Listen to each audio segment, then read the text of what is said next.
Hey, peace world. Thanks for pressing play. Another pay me no mind video. Anybody joins a live stream, jump in with some bite down boxing commentary.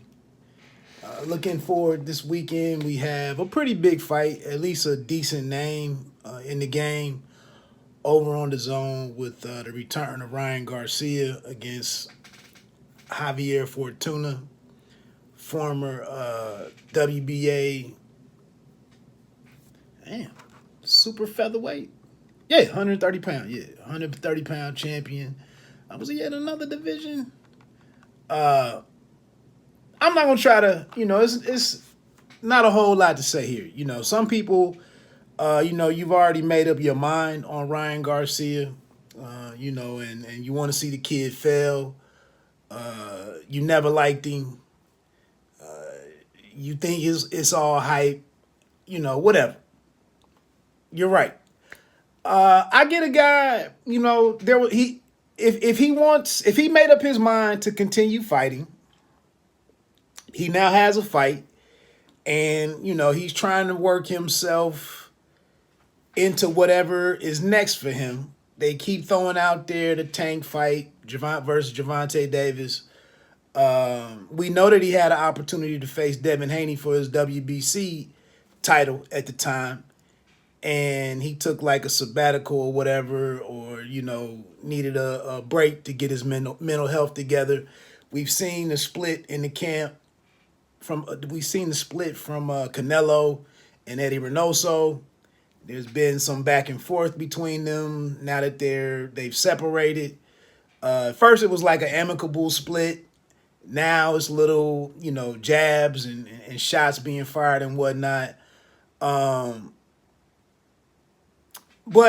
he fights this weekend. The fight is on the schedule, so I want to see what he can do. The last outing against Emmanuel Tago, I don't think they got the results they were looking for.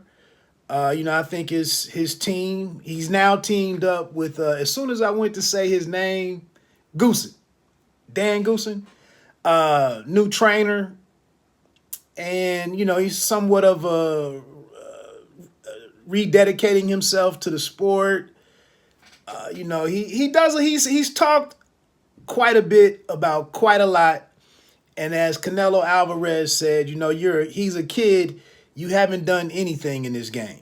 He essentially he retired. Former Olympian Luke Campbell. He retired him, stopped him with the body shot. Came back again, like I was saying, against Tago. Really didn't have the outing that propelled him forward. They made a determination that he might be better served by getting another fight in. And that's the thing with some of these, with these youngsters as they're coming up. Top Rank continues to have one of the better, especially in the lower weight divisions. Top Rank continues to have one of the better development programs, grooming processes. They have a lot of fighters at the lower, from 126 to 140. They got a lot of bodies, and it's somewhat easier for them to groom these guys. The guys with the PBC, depending on what weight class you're in, the development process might be a little more trickier. Over on Golden Boy and the Zone might be a little more trickier. But I think let's not, I don't want to disregard Fortuna here. I don't know, I'm not trying to say that Fortuna is great, but like he is a former world champion. I saw him in there against a number of fighters, but one that jumps to mind, being a taller lightweight himself, was haven't seen him in a while, but Robert Easter Jr. He was a taller lightweight. Split decision in that one was the outcome. And I'm just saying, we've seen some toughness out of Fortuna. We've seen him be a bit scrappy. He's not I see him being every bit as difficult and more difficult than Emmanuel Tago. Tago. So if Goosen and Garcia went back to the lab and wanted to improve on some things, come out and have a better showing against what's regarded as a tougher opponent, this is the perfect opportunity to do it. So I don't really need to get ahead and look out into the future. Does he fight Tank? Does he fight undisputed champion Devin Haney? Like, I don't even need to do all of that right now. I just want to see the fight this Saturday, and if he does look better, I thought the performance against Tego was very underwhelming. Admittedly, he was coming off of a lengthy break after, dealing with his mental health stuff and kind of getting his team back together, regrouping to continue with this campaign and whatnot. It takes a couple of fights, supposedly, for a new trainer and a fighter to produce results and whatnot. So I'm just trying to check out the fight. And there are types of fights and experiences that I really haven't seen Ryan Garcia in to this point to be really high about him. I thought he zoomed up the rankings pretty quickly. He has the following. He was on one of the major promoters' roster. He was started headlining fights and whatnot. So he's checked a lot of boxes. But again, with the fight with Jojo Diaz Jr. didn't happen. I already mentioned, he didn't go forward with the fight against Devin Haney. And a lot of people are just tired of the kid because he's done so much talking. But like I said, I kind of defend some of these guys in the fact that, he is in a legitimate boxing match this weekend where he will get, punched in the face and take live punches, and we'll see what he's made of. I'll probably go out and say he gets the win. I know he would like to do it as much as he talks himself up in comparison to the other lightweights out there, and he says what his expectations are. He said the other day, Devin Haney doesn't have a killer instinct. He's been bratty. You know what I'm saying? He has talked, about things that he himself has not delivered. So, again, it's a chance for Fortuna Fortuna could do everybody a favor and prove that he is completely fraudulent. He could do that Saturday. I think Ryan should be okay. Maybe he hurts Fortuna. Fortuna is getting up there in age. He's 33 now. He had to fight against Adrian Granados, and that ended kind of weird. And it's like maybe he got off to a rocky start against Granados or something, and it looked like he found his way out of that fight. He fell out of the ring, and whatever. I don't know. He's a bit of a wild card in a way, but I think it's a pretty good opponent for Ryan, and if he can do something big against him, I think it clears the way for him to go out and look at better fights. The one thing that kind of, I guess it bothers me a little bit is, he's not a title holder, obviously. And Tank at this point in the lightweight division, if that's where he's going to stay, he's not a title holder or a champion.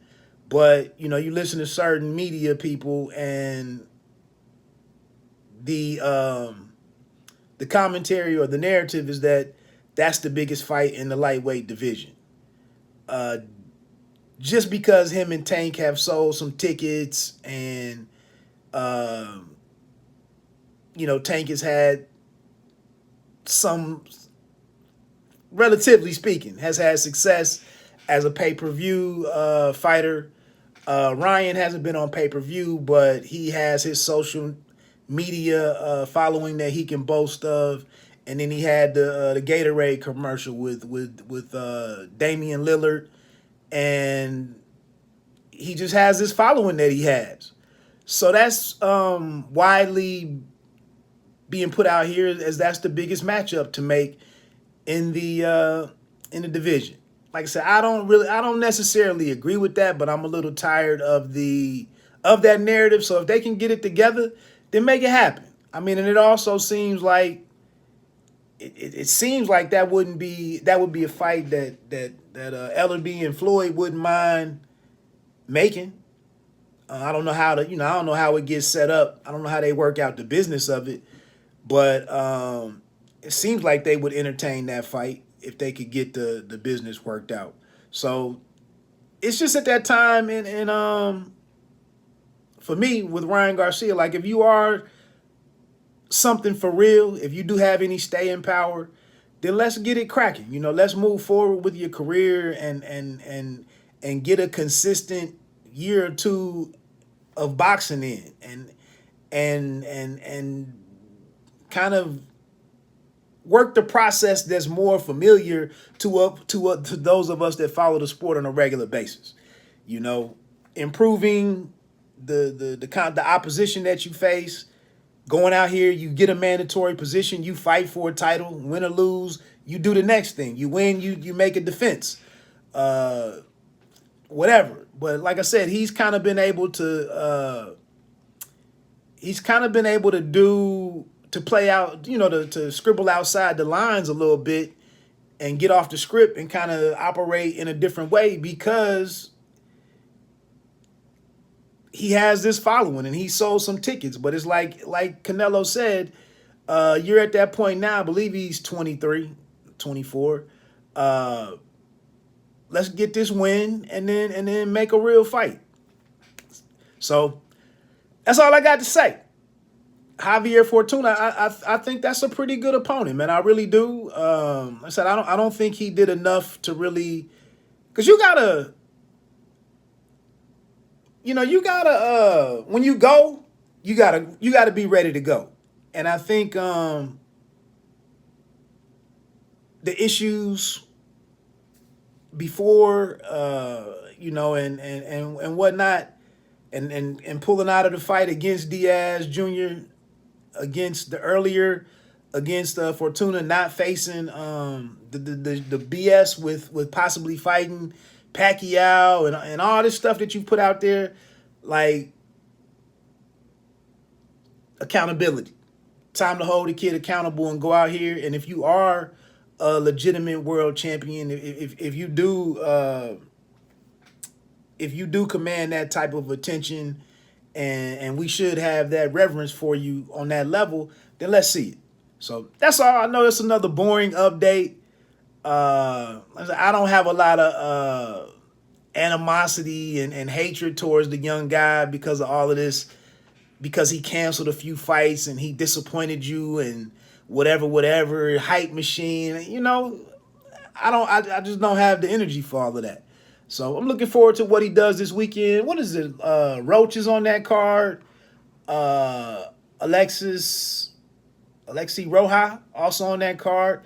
So not really the deepest card in a way, but 2 or 3 fights on there to check out. It's a decent night of boxing. So anyway, bite down boxing. Don't let them count you out. Pay me no mind. Sports and entertainment. You don't have to be great to start, but you have to start to be great. Peace.